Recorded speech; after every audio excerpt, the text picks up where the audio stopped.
I'm Nikki Druce. And I'm Cheryl. And this is Killers, Cults and Queens. The Spooky Sleepover.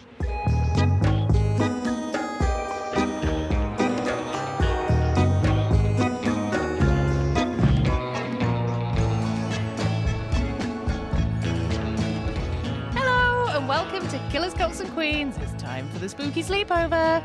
Yes, indeed. It's our weekly chat show where we catch up on this week's antics and dive into our rabbit holes of the week.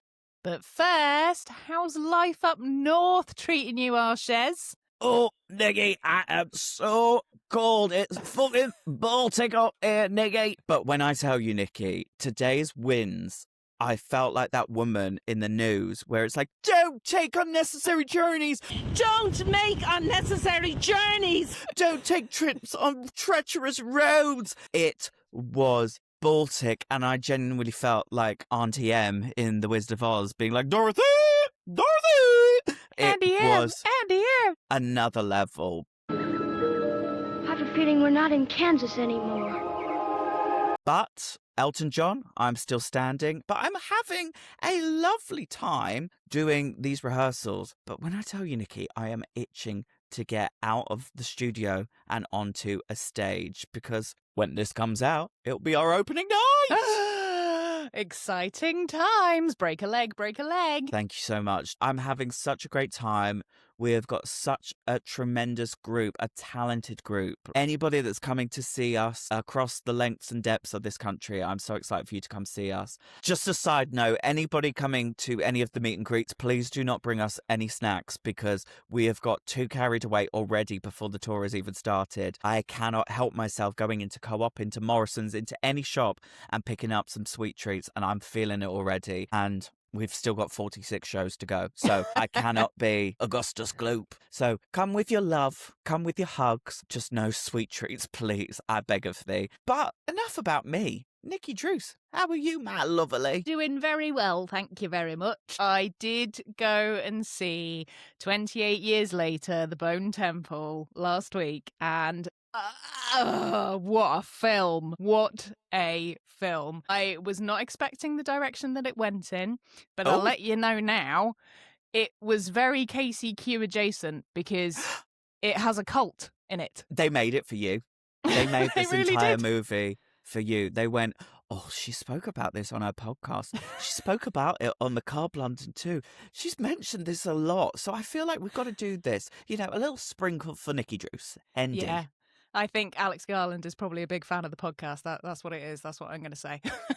Well, Alex, if you're here, just tap the fucking table. Well, no, come on. If you're here, just tap the fucking table.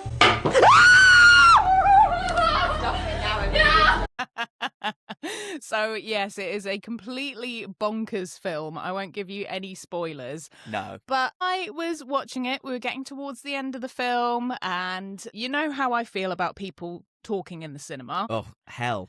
Just don't bother going if you want to sit there and talk. However, there was somebody that came in halfway through the film to meet up with somebody, and then they sat there talking the whole way through. Luckily, they were about 4 rows away from me. So it's like a faint hush. Yeah, so there was somebody that was sat down towards the front, and I could see that he was getting more and more annoyed as time was going on.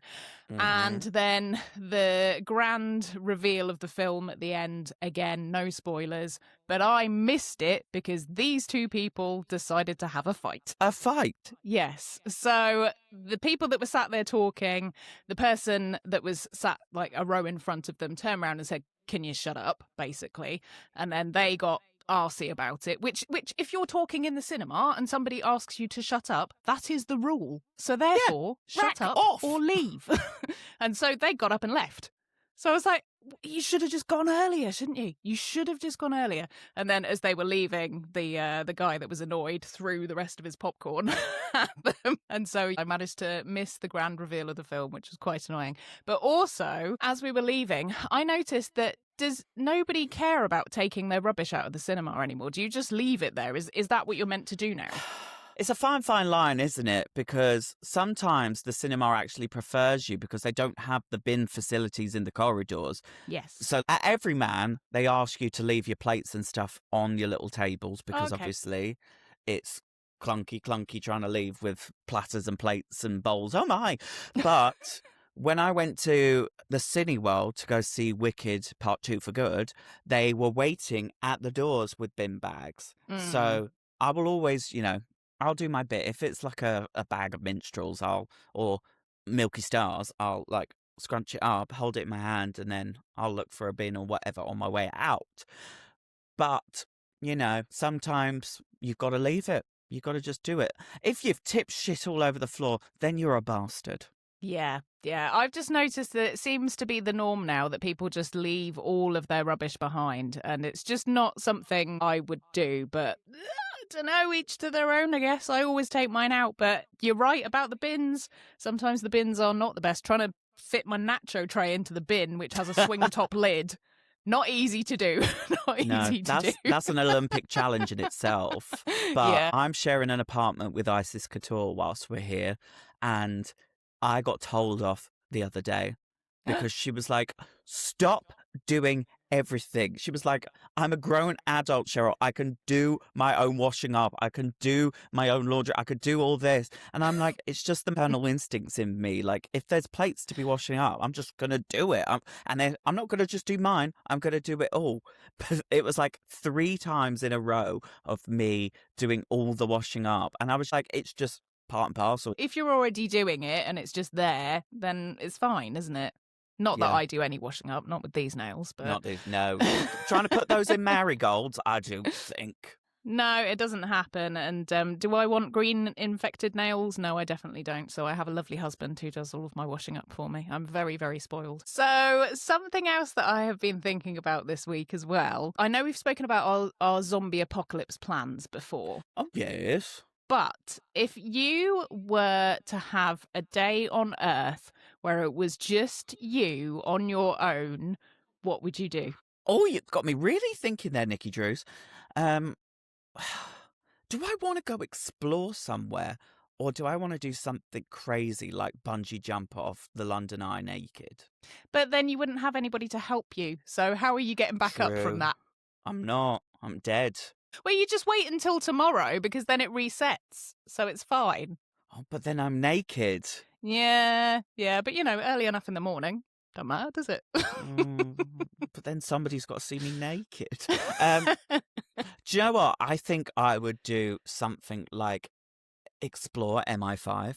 Oh, yeah. Yeah, good choice. What would you be looking for in MI5? I just want to see what's on their drawstring boards. I want to see what's in filing cabinets. I want to know some secrets, some truths. And I want to search my name in MI5 and see what comes up. Do you think there'd be much that came up? I mean, I've got a clean record, but I wonder if, I've been mentioned in, a secret plan, revenge on my mind, or I was somewhere at the same time as something happened that got shut down and I didn't even realise. So whilst I haven't done anything, I'm on the radar because I was in the vicinity. But also, it's got me thinking, because this podcast is public forum and public platform, do you think any mention of MI5 or MI6 gets flagged immediately and some little intern has to listen to our podcast just because I said it?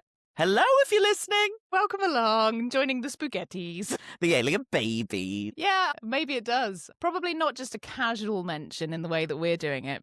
I think about this a lot, if I'm just having a casual conversation about, for example, the submarines I've been seeing every day, which I heard you can just casually take a picture. Nobody's going to gun me down because you can see it on Apple Maps. It's literally on the satellite. If they didn't want to see it, it would be a brick wall around it. Oh, yeah, you wouldn't know it was there. There's ways that the government has of stopping people knowing where these things are. Exactly. But what are you doing for your day of Nikki Drewsing? I would like to go and drive a tube train, please. Nikki, I hate to break it to you, but I think you could do that right now if you wanted. Toot, it might be a toot. career change. You might be shaking it up on the TFL, but I do think that is something that you'd be able to do. Is it because you don't want to transport anybody else? I don't think it's that. I think it's because I would be worried that if I got it wrong and opened the doors halfway along the platform, that kind of thing. I'd like to have a practice run with nobody around.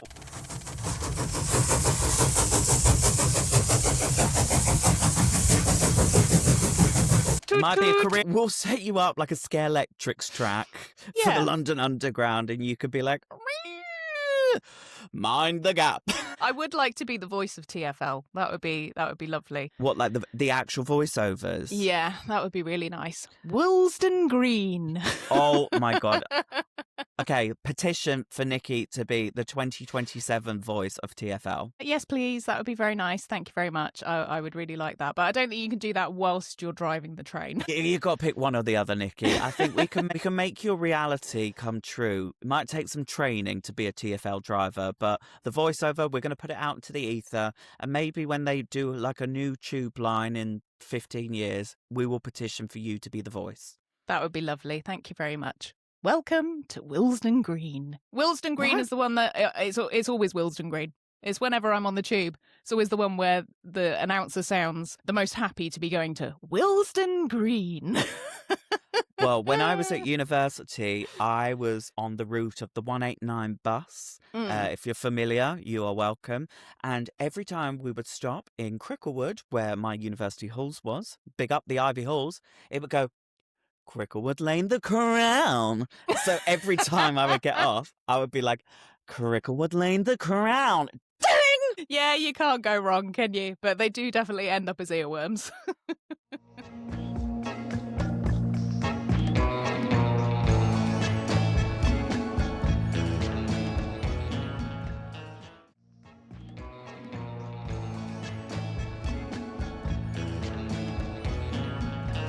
Well, we're jumping off the tubes and we are diving down into some rabbit holes, my divas. So, Nikki Drews, what are you treating us to this week? So I went down a rabbit hole this week that I truly did not need to go down. You know, when it's just like your submarine one from last week where you just get entirely obsessed by it. And I just ended up revealing more and more facts as I went. But first off, I have a question for you. Pose it. How do you feel about thunderstorms? And in particular, do you ever worry about being struck by lightning?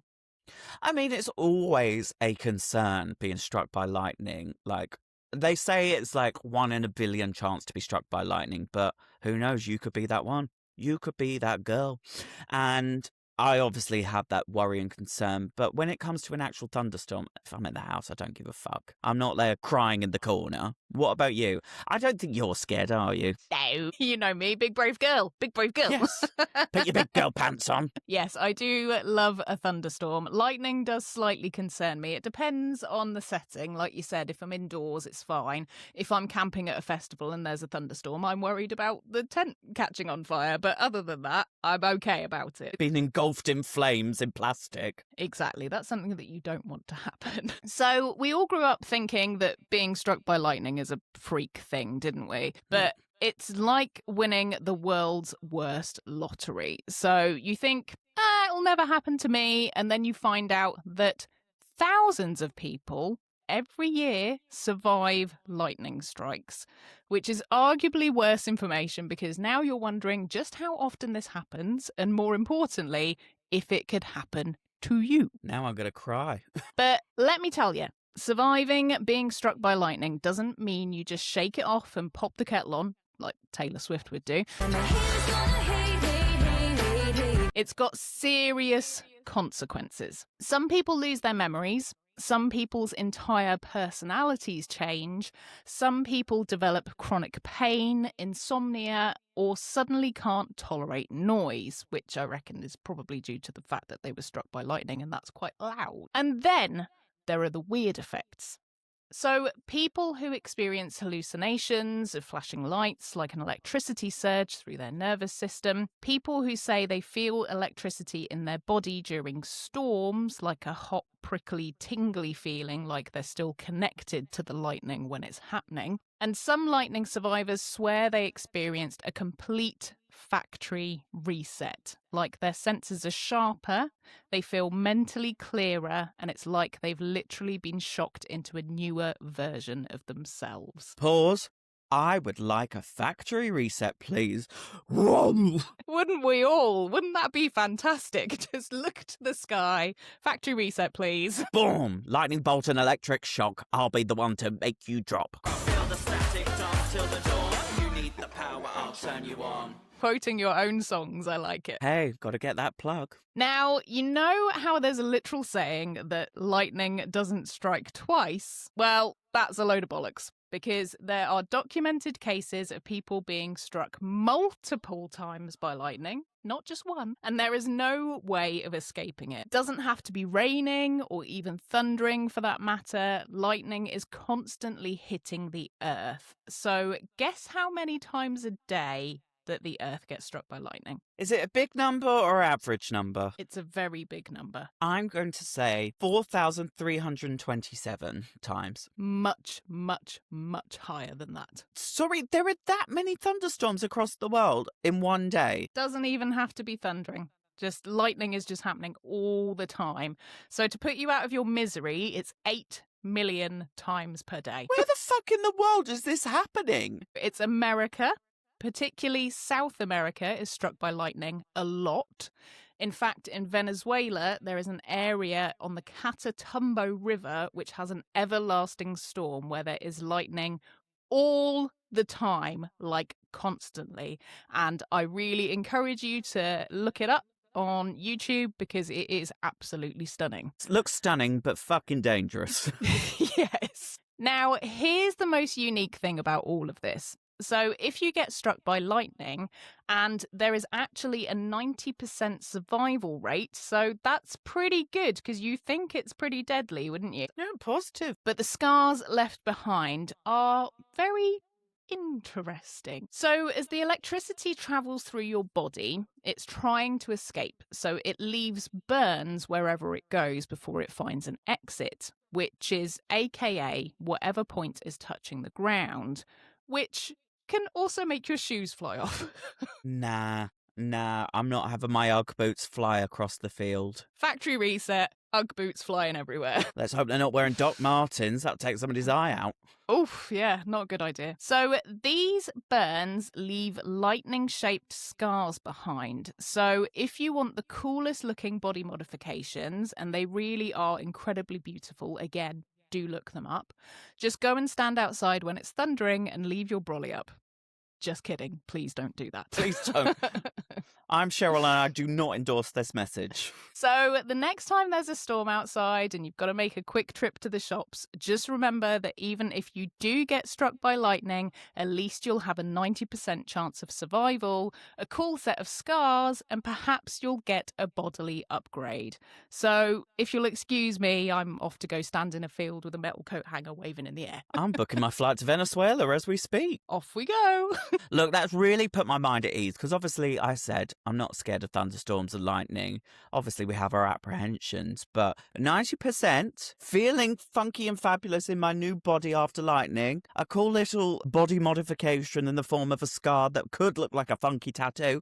Maybe I'm down for it. Yeah, so you could end up with the bad side of the coin, but if you end up with all the good things, I don't see what the problem is. I think it's all good. I don't see any issue or any worry, my love. But thank you, Nikki Drews, for bringing facts, figures, statistics, and reassurance to the listeners of this podcast. You are very, very welcome. And if you've ever been struck by lightning, please let us know in the comments because we would love to talk to you. Oh, you will be a guest on this podcast for sure. Just don't lie about it.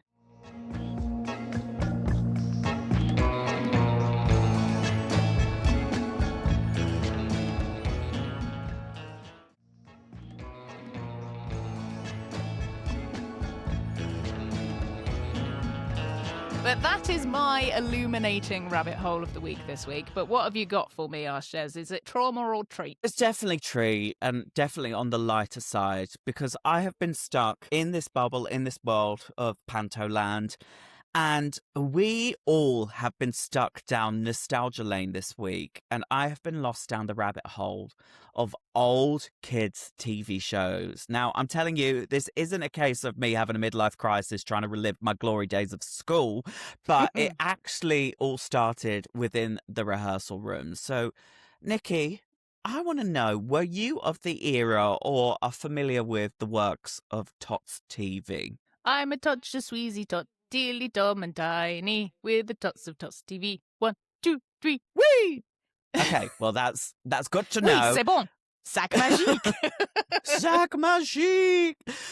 Well, we are doing the show Beauty and the Beast, and obviously this show is set in France. And spoiler alert, I can't speak a lick of French, and the only French I know is courtesy of Tots TV. Now, there's a bit in our show where I obviously reference the fact that this show is set in France, and when I'm talking about it, suddenly the voice that takes over me, without even realising it was subconscious, was Tilly, the redhead puppet who spoke French.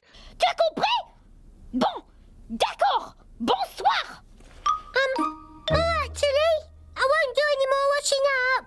Now, I'm laughing every time I'm doing this bit because I'm just thinking of, oh, Tiny, oh, Sac Magique. But half of this cast aren't even old enough to know about it. They are babies. So I've obviously had to explain to them who the fuck these three crazy puppets that lived in a little cottage with a donkey and for a pet and went on these strange adventures. But from there, from that conversation over lunch, we all went down the rabbit holes of our favourite nostalgic TV shows. So what would you say is one of your standout TV shows that you sometimes go back to?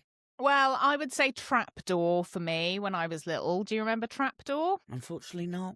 Somewhere in the dark and nasty regions where nobody goes stands an ancient castle. Trapdoor was a very 80s program, and it was claymation, and it featured a blob of a blue guy called Burke. Deep within this dank and uninviting place lives Burke. Hello. It's a very, very English TV show. It sounds And it. they lived in a haunted castle, and there were monsters and creepy crawlies, and it was all to do with the trapdoor. So the theme tune was "Don't You Open That Trapdoor, Don't You Open That Trapdoor, 'Cause there's something down there." 'Cause there's something down there. And it was all based around the trapdoor. So, of course, every single episode, the trapdoor got opened. And so it was a scary one. But yes, that was one from my childhood. And probably like a lot of Saturday morning TV, Live and Kicking. That was something that I used to watch. Big Breakfast, not a childhood kids TV show, but that was something I used to watch as well. Of course. Well, I'm going to loop back to morning television. The standout for me was Teletubbies. I was the generation of Teletubbies, and I remember vividly wanting the Tubby toast machine from Argos, getting the Tubby custard from Asda in the dairy aisle, and wanting to have the La costume to go to a costume birthday party for somebody's probably, I think it must have been at least 6 years old birthday party. I remember being in that living room in my La costume, bright and yellow. But looping back, I was a child star on the television. I applied to be on Nickelodeon's morning TV show called The Crunch.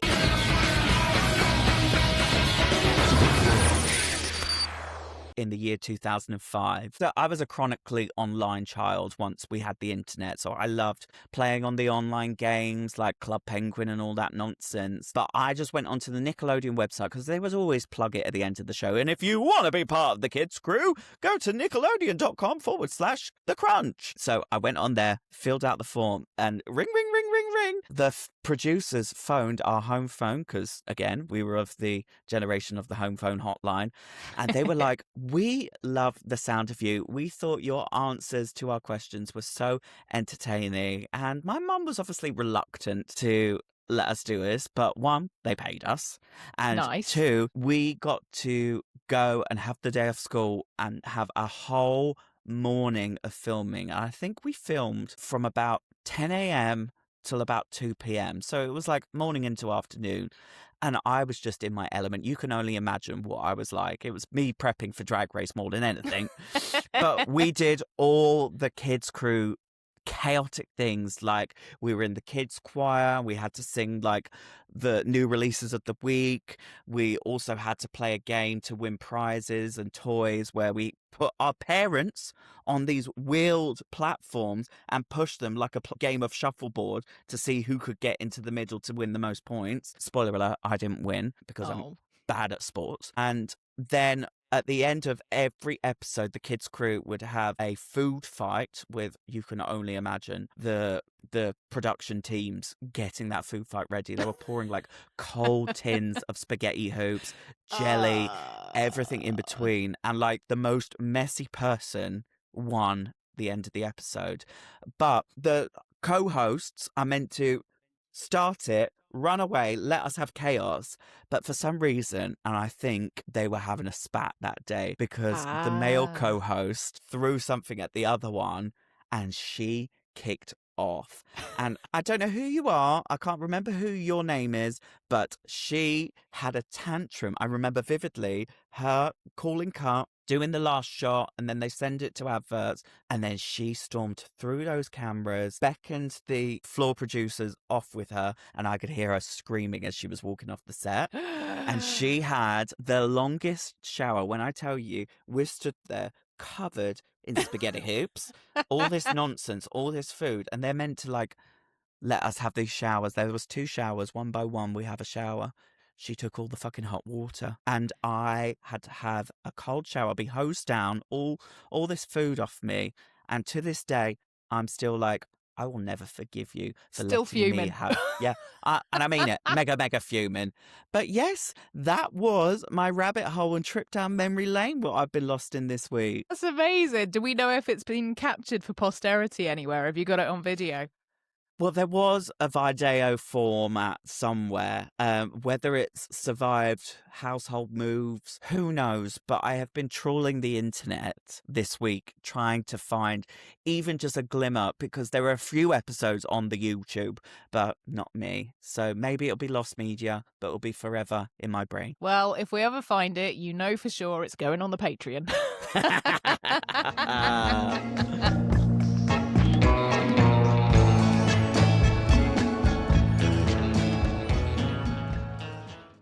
Well, that's all for now, divas. Remember, you can get in touch on Instagram at Killers Cults Queens and come and see us over on YouTube at Killers Cults Queens, where we're now publishing our episodes in video format every week, and you can now watch our episodes on Spotify as well. And if you want to get our episodes ad-free and a day early, then make sure you join us at Patreon at patreon.com/Killers Cults Queens. And if you've got a bit more to say, or you want to suggest a topic for a future episode, then please email us at killerscultsqueens@gmail.com. And don't forget to join the conversation in our Spotify and YouTube comments too. We really do read every single one. And whilst you're there, divas, why don't you give us a little 5-star review? Because every little helps, truly, and it does make a difference. See you next time, and don't be a killer or join a cult. Just be a fabulous queen. Goodbye. And remember to wash off your spaghetti hoops. Goodbye.